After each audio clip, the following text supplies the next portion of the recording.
And Sherry is going to start the presentation.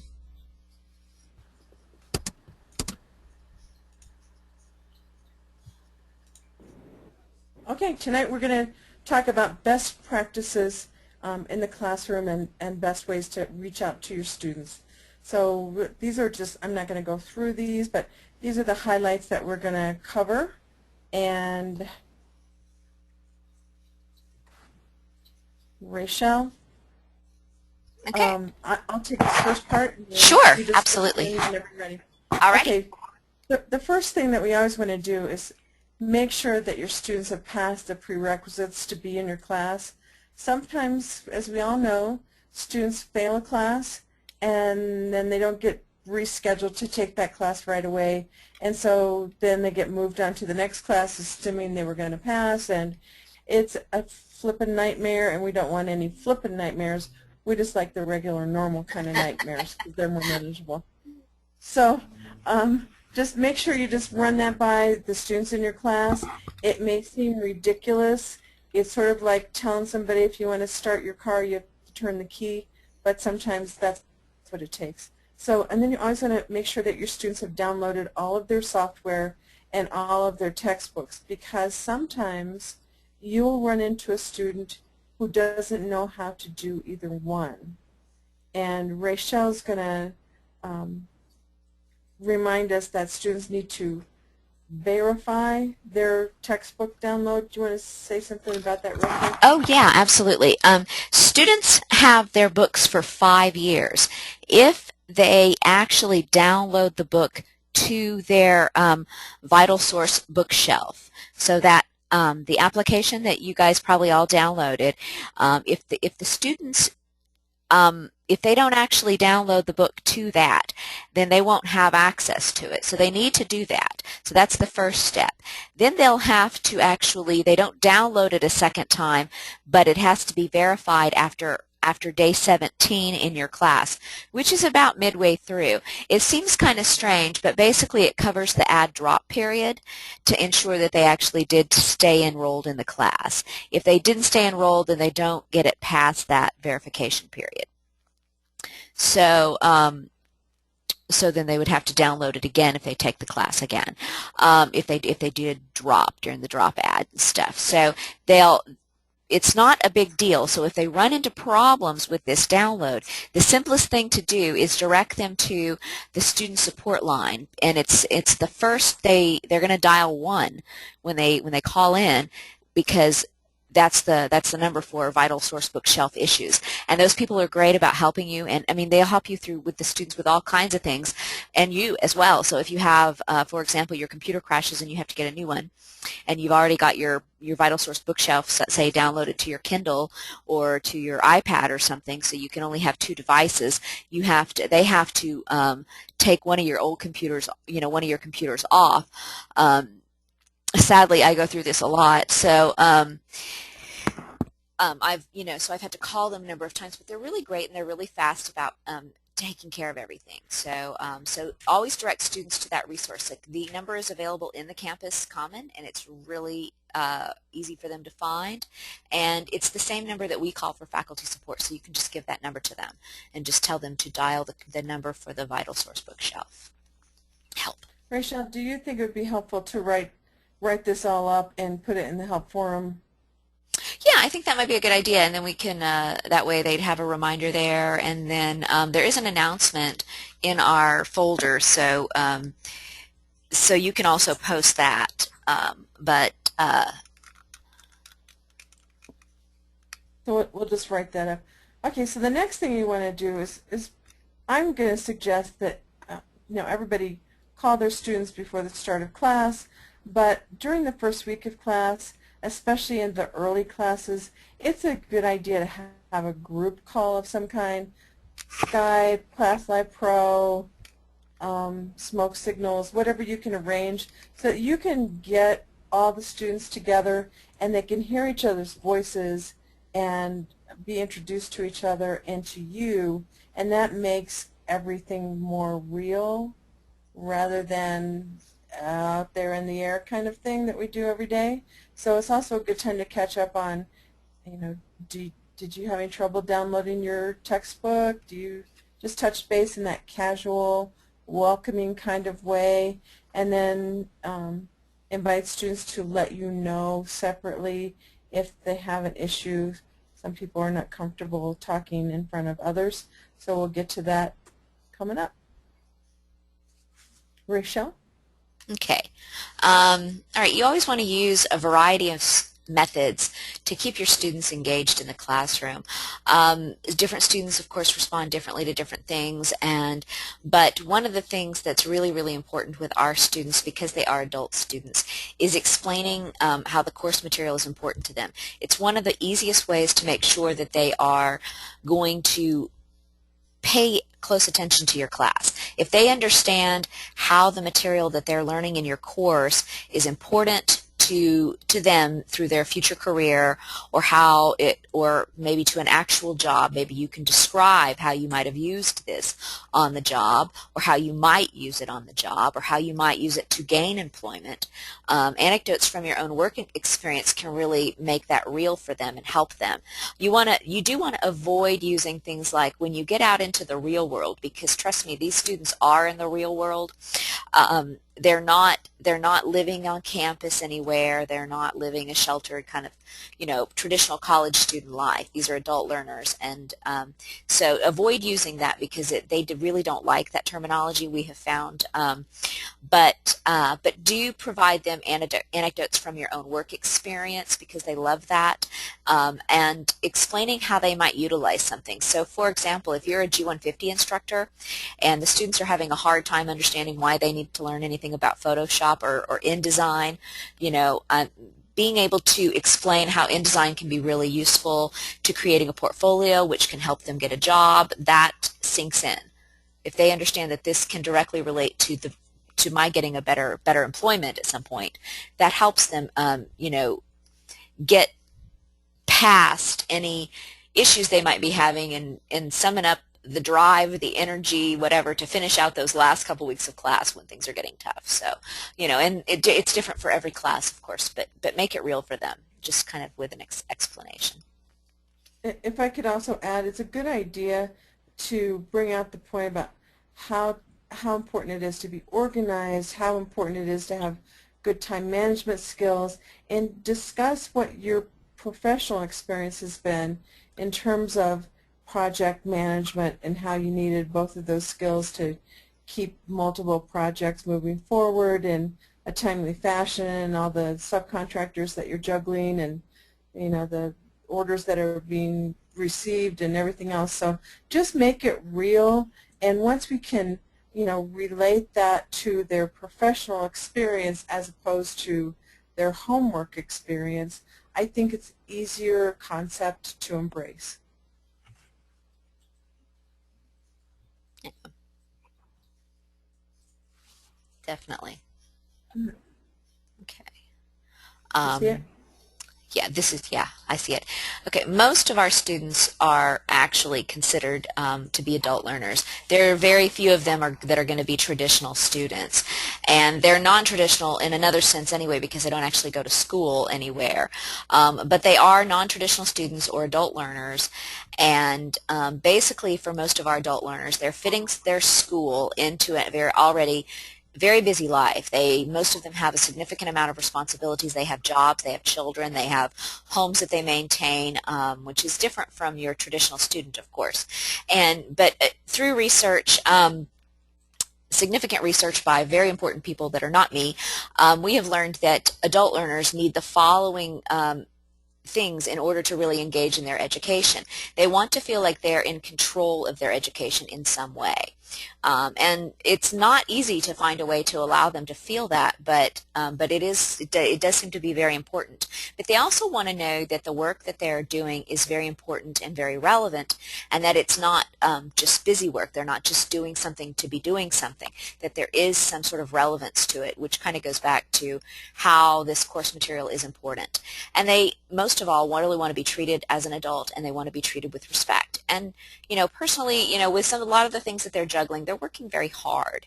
And not only are they working very hard, but they have decided, they made a decision that in order to change their circumstances, many of them, that the way to do that is through education. And that alone, you know, the fact that they made that decision and they're sitting there in your classroom and they're trying to learn this material, I think affords them a little bit of respect anyway. So they do want to be treated, you know, as an adult. So I think, you know, if you can think about this when you approach your conversations with them, I think it'll help you put things into perspective and help you work with them and help to get them kind of engaged in the class. And I would like to just build on the students who want to be in control of their education. A lot of times you'll see this manifesting itself in confrontation over points that have been deducted, or the quality of the feedback that they've given. They want to debate things. And so if you can nip that in the bud by being proactive at the beginning, you say things like, these are the expectations for the peer feedback, and what you're doing is you're putting yourself in a position to elevate the learning experience for the rest of your classmates by the quality of the feedback that you provide. So in other words, you're laying out the expectations and the path for them to get there. You set the standards. So then how they get there is up to them. Or you can lay out all of the course competencies. These are the things we're going to cover in this class. Yeah, it's sitting there in the syllabus, but chances are they didn't read that. But you can lay that all out and then tick it off each week as they accomplish those skill sets that are in the classroom. And then they can see their progress, and then they can become more engaged in the amount of effort they want to put into meeting those competencies. Or, you know, in other words, give them the information, let them decide how they want to be there, and I think you have less debatable experiences in your classroom by and large. Mm-hmm. Okay, never ever give up without a fight.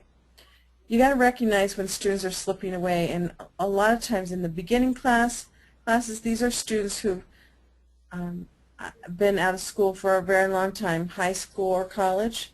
They have spent their time doing other things and may not feel very confident.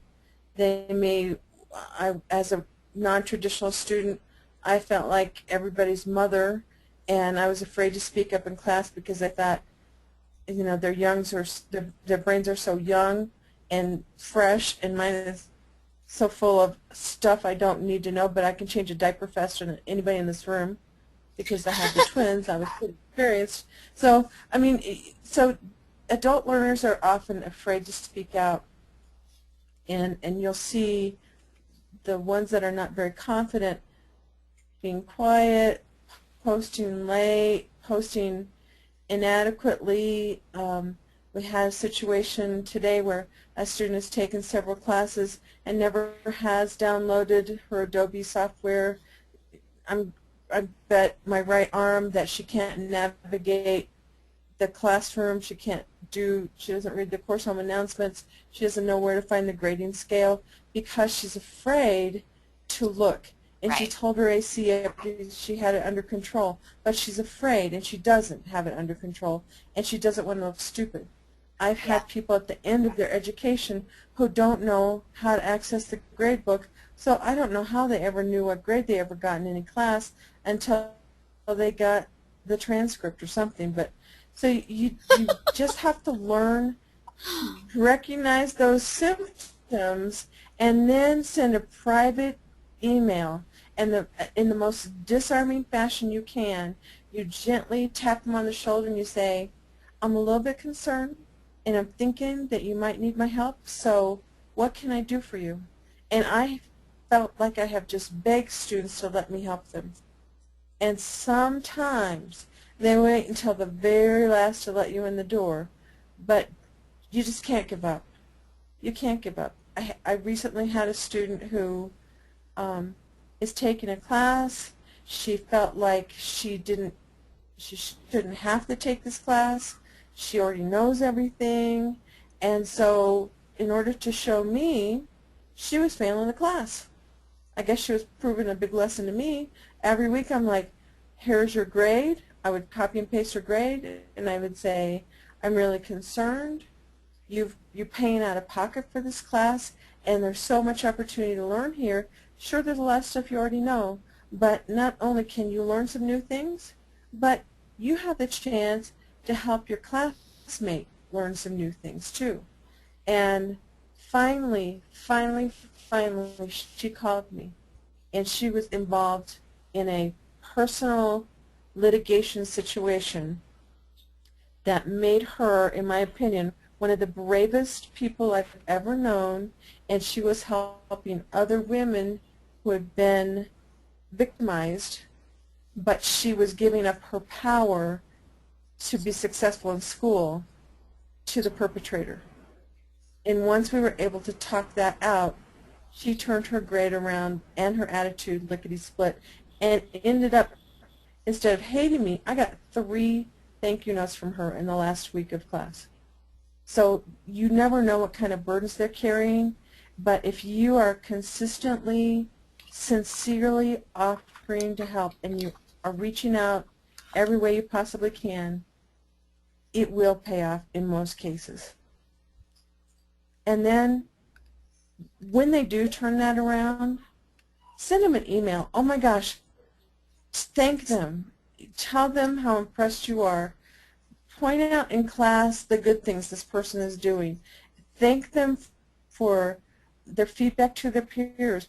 And just send a note to the AC and copy the student and say, I just wanted to let you know so-and-so has just really come on strong in this class, and I just had to share her amazing success with you, so that you really acknowledge that change, that they've gotten braver, or they've decided that they're going to get engaged in class, or that they recognize that they're really one step closer to not only their graduation, but really knowing all that courage comes from you and how you approach the student.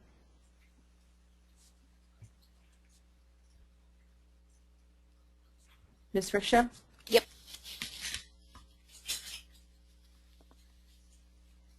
New slide's not showing yet. Oh, here we go. Okay, feedback. Really? No, I can see I it. saw it right away. Oh. Feedback, obviously, is the way we communicate most often with our students. So varying your feedback methods is really, really important. There are obviously, and we've gone through this so many times, you're probably getting tired of hearing about it, but there are a variety of different ways to use it. But just think about different ways that you can use things that you already do use, maybe, or maybe how to mix it up a little bit. Screencast, you know, like Jing, Snagit, Screencast-O-Matic, all those types of things that basically captures what you're talking about on the screen and your voice in a either an MP4 or a Swift video. Students really like this because they like hearing your voice. And the primary reason that they enjoy hearing your voice is because the tone that you're trying to convey is often very hard to evoke in your typed feedback. It's hard to convey tone in written word. It just is. It's also the easiest way to show students who need to improve their work how to go about doing that. And of course, this can be used in a variety of classes. It's really easiest, and really I think its best use is in classes that require technical or computer-based things that you need to convey to the students, such as AutoCAD, or if you're in G150 and you need to show them something that they just missed the boat on somewhere, or it could be, you know, in 220 or 250 when they're, you know, on AutoCAD phases of their project. But it also works in other classes too. I have seen it used in ID 120 and ID 121 so that instructors can discuss the various aspects of the project and get through it in a number one, in a timely manner, but also be very thorough and help them kind of talk to them as if you were doing a desk crit on how to improve their work. I use it in ID 210, which is History of Furniture, a lot as well. The students seem to like it. I use it as an opportunity to chat with them a little bit more in depth about their designer and maybe bring up some things that they might have missed in their research without, just as points of interest. Did you know that so-and-so did, X, Y, Z? And kind of ask them questions and ask them to respond to me in the threads, and that they seem to like that. PDF markup is an Adobe feature in Acrobat Pro, which you all have or have access to. If you don't have, you can get. And it's a great way to direct students to areas that might need their attention or additional attention on a project. I know that a lot of the drafting instructors use this because they submit on a PDF. It's really easy to go to the different points and point at areas that need some direct attention. So I find this to be really best used on drafting or technical assignments that are already in like a printed, like PDF format, versus AutoCAD, where you can actually go in and physically show them how to correct things. Verbal or typed feedback is also still a very significant way of communicating with the students, but this should never be stale or reused feedback. So basically what I'm saying here is don't copy and paste. Even if you've got two students in a row who have made the exact same mistakes, and you need to really basically say the same thing to, don't copy and paste it. Change it up a little bit, because the students do not appreciate it when we copy and paste feedback. There have been a couple of comments more than a couple of comments in student satisfaction surveys about that specific thing. They don't feel like that their instructor is paying them any individualized attention when that happens. And they're not completely wrong. They are paying a lot of money for their courses. I think, a little specific feedback that, that doesn't sound too much like the one that came right before it is not too much to ask. One of the things that I do, and I use Dragon software. I started using it a couple of years ago when I had to have carpal tunnel surgery on one of my hands, and I've been using it ever since because I've had other issues, and now I'm having to have carpal tunnel surgery on the other hand, and I had a broken hand and all kinds of stuff. So it's just, I've been using it ever since, but it's really easy to use, and it works very well. And it's a real easy way to add a lot of variety into your verbal typed feedback without really overstraining your carpal tunnel. So you're not really typing, you're speaking it, which helps you personalize it a little bit more, I have found. And this seems to be, it's faster and it's easier. So another thing that's really important in your feedback is when students have done a good job, or maybe they need additional help. Either way, direct them to the resources that are available in the help forum. You can use it as when students are doing great work, as check this out, that's in the help, something, whatever it is that might be in the help forum, something additional to kind of add to the discussion. It can be something that can just sort of, did you know how to do this? It's something else in AutoCAD maybe that, there's this workshop there that shows more things about title blocks, for example. Or, there's been so many AutoCAD workshops. It could be a number of things. We have one that's just solely on furniture blocks. So if you can direct them to those things, I think, during feedback to kind of help them maybe expand even good work, it really kind of helps them get more engaged and help them work on taking their own work to the next level, which is really where we want them to go. But like I said, mix it up. Use more than one method. Keep their interests peaked. And don't make them feel like, part of the herd. Just make them feel special. Excellent. Use some supplemental resources in the help forum. Direct students, we always direct them in there so they can figure out how to reduce their file size and how to scan and merge. But send them to the resource center. If they were in your classroom, you'd walk into the resource center room with them, and you would say, here are these hanging fabrics, and these are our tile samples, and here are the carpet manufacturers. But our resource center goes far and above most college resource centers, because we have such access to the digital applications from different manufacturers. I went to KBiz, brought back a whole bunch of information. Most of that Carrie has uploaded into the Design Resource Center. Send your students in there. You go in there. It's pretty cool. And you can start advancing your students in their interest in their profession by posting things in the problems and solutions area, and make that kind of a discussion area each week.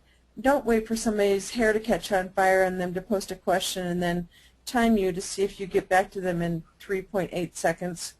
You want to go ahead and get them used to going into that area. Start discussions. Say, you know, go to the resource area, look up an outdoor kitchen, go to the resource area, talk to me about different kind of tile manufacturers. What's a German silver sink? What's the most expensive line of plumbing that you can find in the resource center? And just, you know, get them looking at things and get them outside of their own backyard. We have an IKEA here, and IKEA is kind of fun when you go to look at the spaces they set up, and you know, how can you get 6 people sleeping in a 30 square foot, you know, apartment? You know what I'm saying? But they have all those spaces set up, and the space planning is really incredible when you stop and look around at what they've done in there. And I realize they're selling the product, but the space planning is magic. And our students try to shoehorn so much in to the spaces. Why not talk to them realistically about what would fit? What's the most efficient way in a 450 square foot space? In the big cities, apartments are getting smaller and smaller. So let them start to think about those kind of things. Some people may want to put in an apartment for their college kid over their garage, and it's going to be a small space, but what would be the most efficient way to set that up?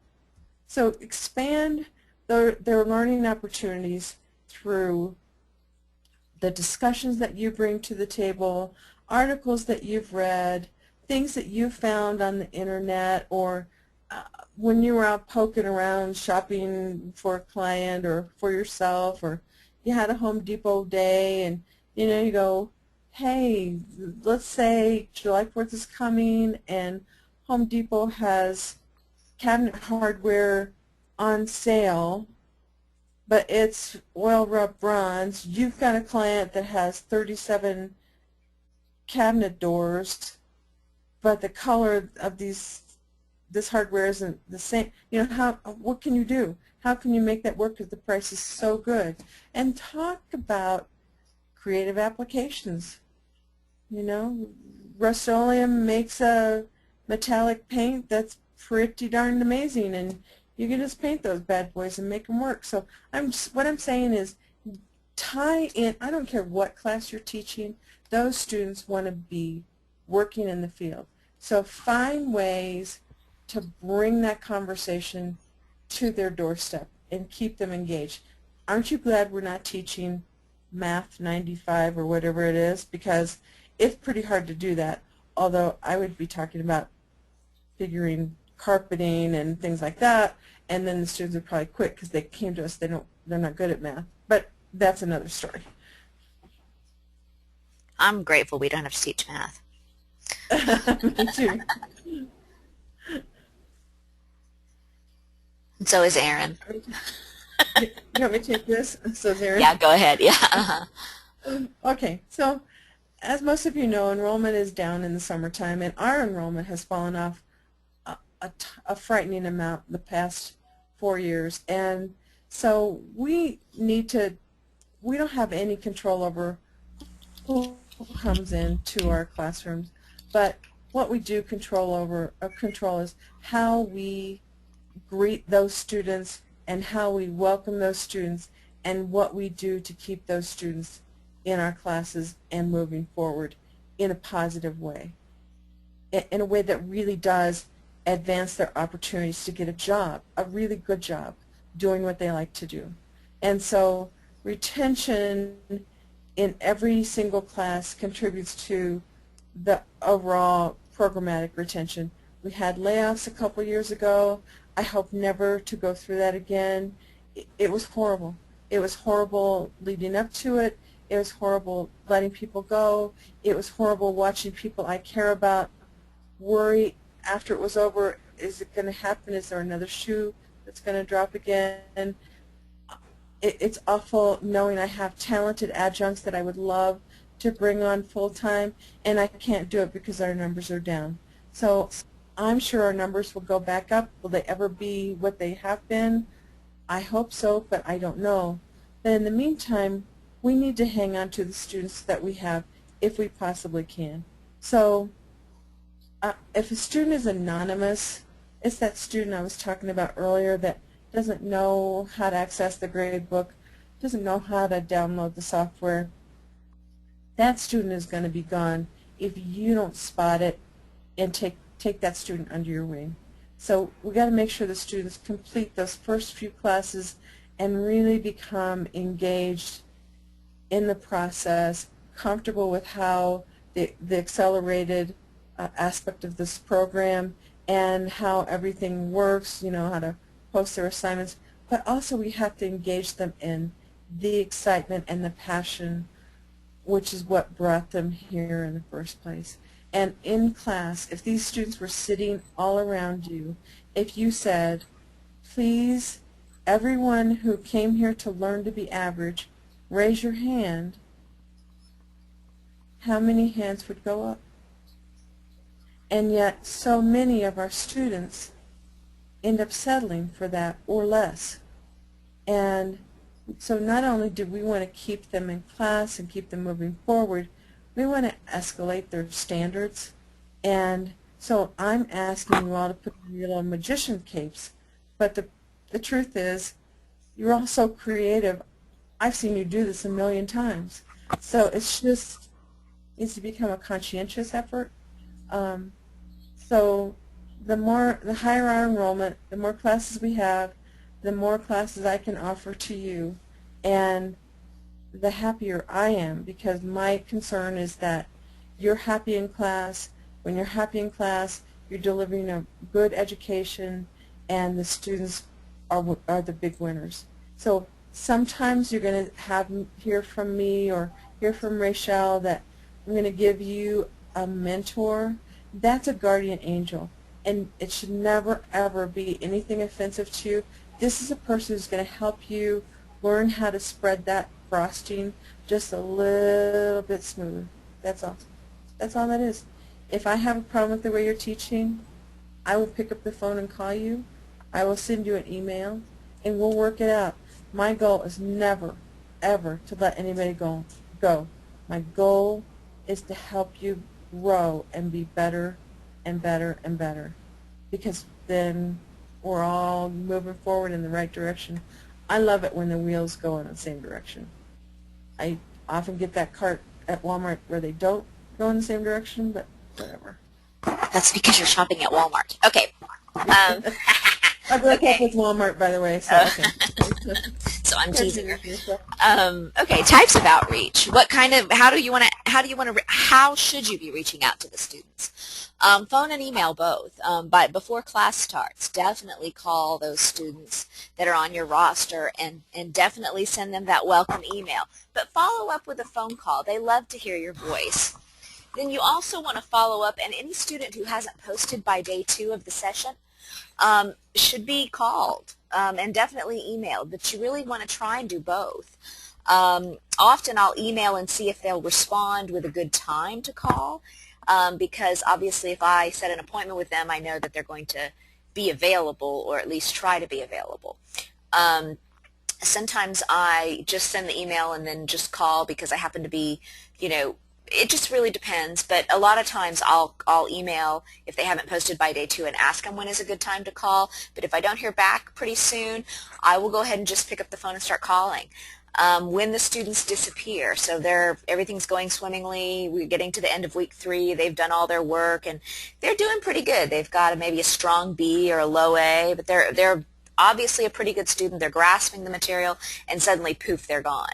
Or even a poor performing student, a C student, either way, anybody who just flat out disappears and quits posting, you've got to pick up the phone and call them to see if they're okay. A lot of times they don't realize they need to reach out to you, or it could be something that came up so quickly they didn't have time, but it helps you kind of be, if you find out what's going on, helps you kind of be proactive about ways to help them. And why not just an email? Why am I saying call the students? First of all, email can be a little bit impersonal, and it's also a lot easier to assess their issues when you speak to them, when you do it as opposed to email, because you hear their voice. You can get an idea kind of what's going on. It's harder to hide things when they're speaking to you than it is via email. And also students find email, especially anything that comes from aii.edu or edmc.edu, kind of easy to ignore. They'll ignore it and think, oh, I'll get back to it, and then you know how that goes. They kind of don't. So a lot of times getting that phone call in is really good. There's a number of reasons, but basically it's so much more personal to talk to them.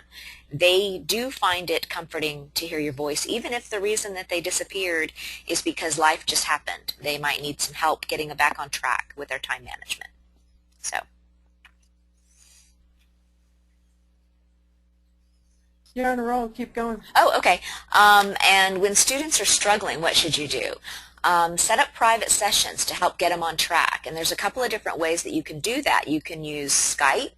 You can also use ClassLife Pro to do that, and this is really great because screen sharing really affects them. It makes a big impact, and it allows you to see where they're going wrong and help get them on track.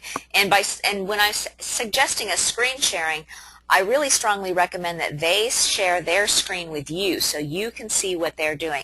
This is really effective in a technical class. So if you have a student in G150, ID124, ID221, any of those students that are having trouble with any of the softwares in those classes, this is a really fantastic way to pinpoint exactly what they're doing and where they're missing that connection that might be preventing them from doing something. So this is a great way to help get them on track. Also, a private session just to help them with maybe time management. Maybe their life is like careening out of control suddenly and they just need help in trying to get back on track in class. A telephone call is a great way to do that. But always make sure that you let them know that you care. Make sure that you are acknowledging that you understand that there is a lot of stress going on in their life. Listen to the student when they need to vent, because sometimes they really just need to vent and then they can get back to what they were doing. Make notes of suggestions that you might have when you're talking to them for working through the things that they are they're dealing with. But ask the student to share their own plan, and then kind of let them talk through some of their ideas. And then if some of your ideas are different, you might want to share those too to give them some additional suggestions. Don't tell them what to do. Remember, these are adult learners. Let them kind of get there on their own and then provide a little boost if you think that they might need just a little more direction. And always be supportive. Always call the student by their name and try to pronounce it right. I know some of the names are harder to pronounce, but try very hard to pronounce it right.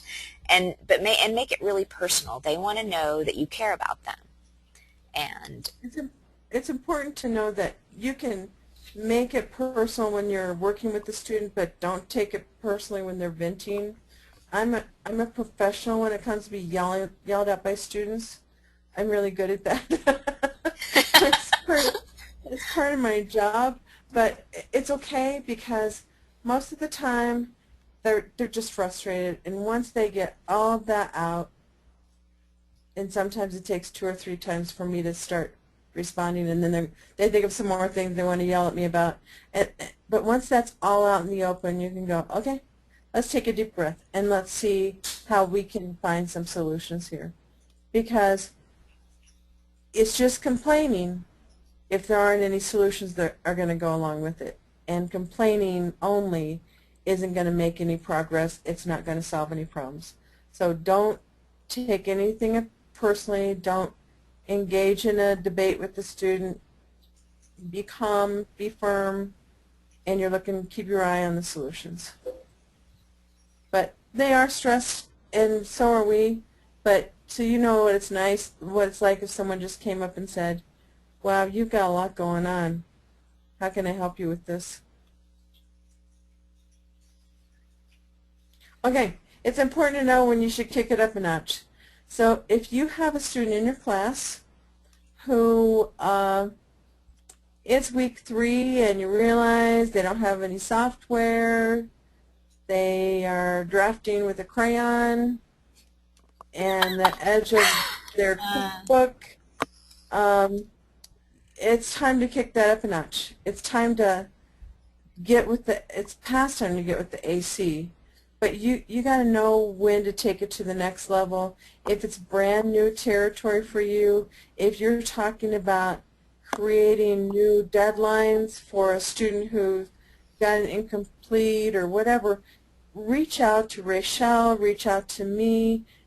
We're here to help you find those solutions, and we always do it with the idea that this is your class and you are the boss of your class, but here's what's happened in the past, and this is what's worked, and this is what doesn't work. So we're here to help you help the student be successful. Working with the ACs, Rachel, do you want to take that one? Yeah, where you want to work with the ACs when the student, you all know how to contact the ACs. You go through My Students, you get their email. I don't trust the forms to be the best way of doing that. I just get their email and provide the student name, student ID number, all that, and let them know what's going on and what you've done. And at that same time, most of our new students now have a mentor already assigned. But if you find that they need some help and you would like that mentor to help you, please don't wait. The mentor can reach out. We just sent a student who has a mentor assigned, who's already made contact with her mentor. Today I sent, in fact, her mentor is Mary, and I sent Mary a note and I said, Mary, the instructor is reaching out. Can you help? Can you reach out and try to help find the student as well? So the instructor filled out the mentoring form, and we got the mentor on board with trying to, help the student with the issues that she's having so she can get into class and finish and get through the class. But that form is in the Dropbox. There's a folder for mentoring forms and how to fill them out. It's really, really simple. Just fill in the blanks, send it to me, and I'll make sure that if they don't have a mentor assigned, we'll get one assigned to them. If they do have a mentor assigned, we'll get that mentor to contact them. And it's just an extra form of backup for you, and in case the ACs are overly busy, which it seems like a lot of times they are. So really just somebody who knows the program better than the ACs will, and who can really help talk to them, and maybe somebody that they've already have had contact with and maybe feel like they trust. So it's really important to contact them. If the student is telling you that they've been trying to reach their AC and they can't get in touch with their AC, that's a thing where you need to kick it up a notch right away, and I'll take it from there. Yeah, send that straight to Sherry.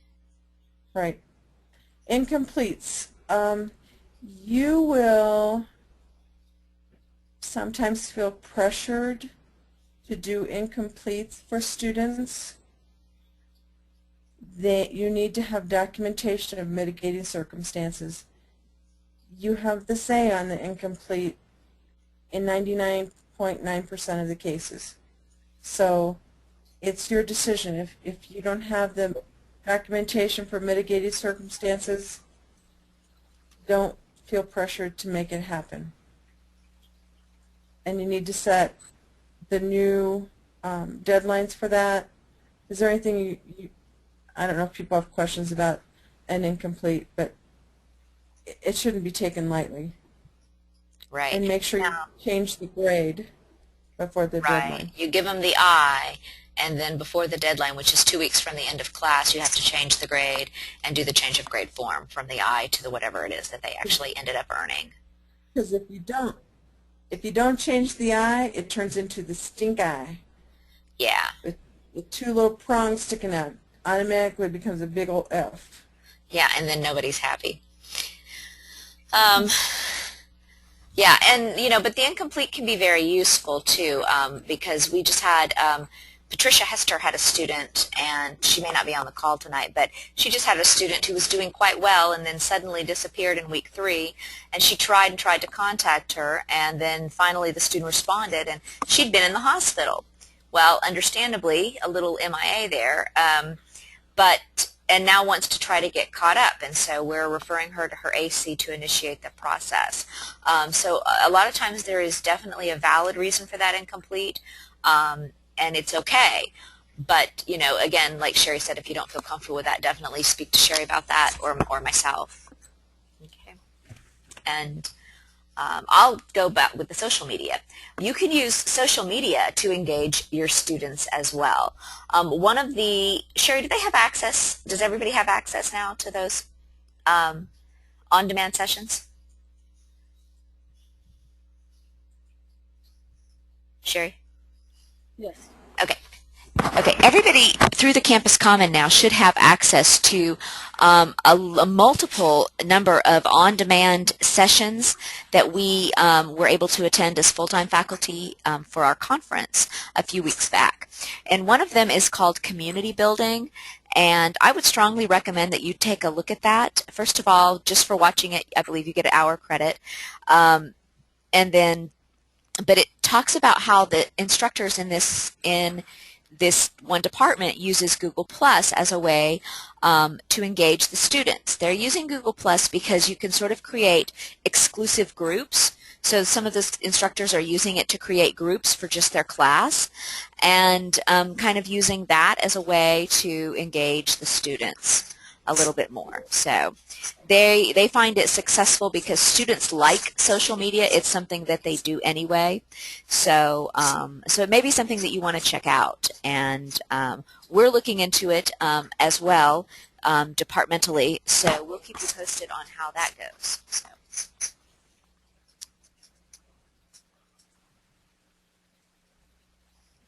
So now we would like for you to tell us. Yes. Let's see. We do have a question posted. Oh, it's a ha-ha. Okay. Only if Rachel unmutes to all. Yeah, let me unmute everybody. Hold on. You're unmuted. I can hardly hear you now. Okay.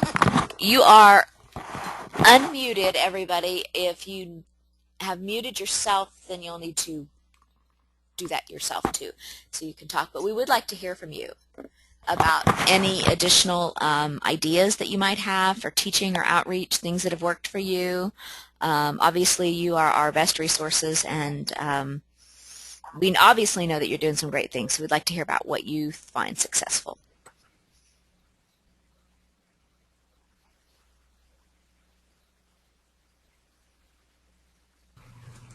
Anybody have a student situation that was baffling?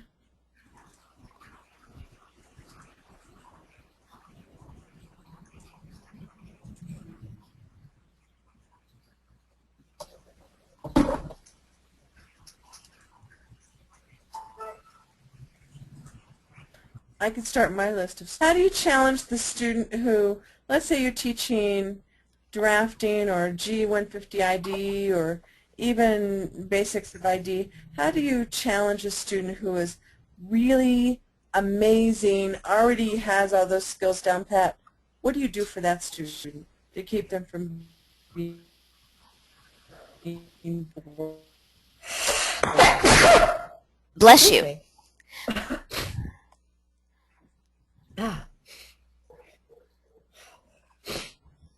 If I have a student that, if I have a student that is very advanced, quite often I'll provide additional resource information. I will ask them to possibly do a more in-depth critique to enhance their analysis skills, and kind of maybe get into some conversations about like sometimes I will have students that actually are in the field, and so I'll ask them, what was your most challenging design solution that you had, or what were some of your experiences with clients, to get them talking, because then the other students like to listen in. And so that's kind of what I do with an advanced student, is try to pull information from them, because a student often will listen to another student faster than they will listen to me, even though the student is saying the same thing. And so that's kind of what I'll do with an advanced student. That's an excellent example. So what do you guys do if you have a student who is coming across as a bossy, know-it-all, critiquing every single classmate in a manner that's offensive? How do you handle that one? When I have had, and I actually have had a student that was this way, and typically I have to take those conversations offline and just have, kind of a call and just explain that sometimes the written word can be taken in so many different ways, and their knowledge is so exciting and so much fun, but to kind of consider someone's feelings. And typically that's all I have to say. I did once have a situation where I had to kind of play the referee between two students and tell them, go to your separate corners and stay away from each other. But typically just kind of doing that offline conversation of, hey, I really appreciate what you're doing, and I can tell you really are passionate about the field, but sometimes it can maybe make someone feel that they're inadequate, or they feel like you're picking on them. And just kind of saying that tends to make that person be a little bit kinder and gentler. Yeah. So that's the most I've ever had to do. But I do that. Typically they're having kind of maybe some self-confidence issues themselves, and so I tend to do that in a private conversation. I don't take them to task in the classroom. Yeah. Yeah, I've seen that too. And I've had similar issues. But yeah, if you do the virtual pull aside and say, hey, your classmates can really learn from you. And I can see that you have a lot to offer, but let's look at the way we're wording this a little bit and see and think about it, and just kind of explain how it can be taken wrong and stuff. Carrie has something to say real quick. She says that she has used Join.me when she works one-on-one with a student, which is a third-party screen sharing type of thing. So if you guys want to check that out, it's Join.me. Yeah, this is Carrie. I was able to get unmuted. Yeah, I found, thanks to Donna, actually, she gave me a reference to that. It's really great if you're on the phone with the student and either they've called you this out of the blue, it wasn't something scheduled, or you're having a conversation with them about something and they start asking you questions related to their project, versus going into like ClassLive Pro or something else where you have to completely switch gears. You're already on the phone with them. You can simply go to join.me. That's the actual web address, and I'm pretty sure you don't have to download anything. I can guarantee it doesn't cost anything. And that allows you to share your screen, open up their project, go over, very similar to Screencast but live. And I found it has been very beneficial because it's just so quick and easy to do at very short notice. And students, obviously, just like when you're doing a video, they learn leaps and bounds when they're seeing what you're saying to them. So I found that very helpful. Excellent. Thank you. What do you do about the student who never engages? They post their work on time and they do a pretty good job. They're like solid, steady students, but they don't participate. They don't speak up. They don't ever respond to the things that you post. What do you do about that student? I'd call him, although that backfired on me one time. I had a student who told me that she was happy to do the work, but she was not going to drink the Kool-Aid and participate. That's what she said, her words. Oh, my. She was far too busy to be messing around with that. and she was not in the least bit concerned that it would affect her grade. So I let it go. But but usually in a situation like that, I call them and try to find out what's going on. You know, I don't know what you guys do, but that's my first. I just kind of call them and try to see what's up. And interestingly, when you do call them, most of them, with the exception of this one young lady, tend to start getting more engaged in it, especially if you tell them that, you know, a lot of that, they can learn a lot from just reviewing the other students' work. You know, kind of put it in context of how it would happen in a live class. I find, kind of to piggyback on that, I've also found that if the student's not engaging by the information that you're giving to them, the resources to help them out, it just doesn't appear that they're actually using it. Just calling them or letting them know that you'd like to set up a time to talk with them after they review it, I think can go leaps and bounds, because then they feel like that they have a little bit of responsibility then to actually proceed and actually review what you're sending them, versus weeks going by, you're sending them the same resources and then they're not using it. This is a good way to get them to actually feel accountable and then hopefully see improvement after that. That's a very good point. Putting something in their lap and saying, I'd like to talk to you about it. We've got about 3 minutes left.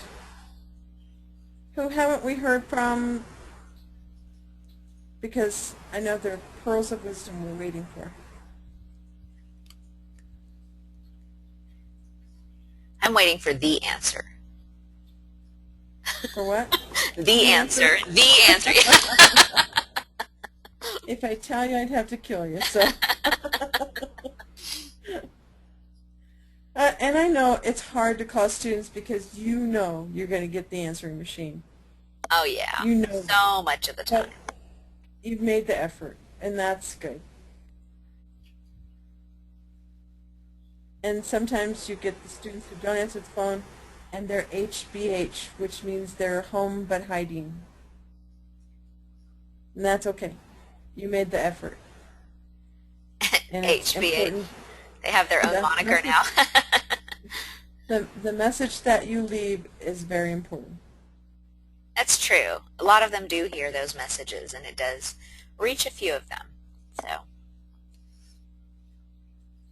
Rachel, who all was here? Because I can't see the attendance. Oh, okay. We have Carrie, Aaron, Kim, Kristen, Lisa Seligman, Marika, Mary, and Nancy. Awesome. Excellent group. Gosh, these are some of my favorite people. I know. Okay, well, I just really want to thank everybody for coming. If you have any ideas you want to share, if you want to vent, call me, because I'm really good at listening to that. And I'm old, so I don't remember it tomorrow, so that's really good too. And so if you have ideas you want to share, concerns you want to talk about, don't be afraid to reach out.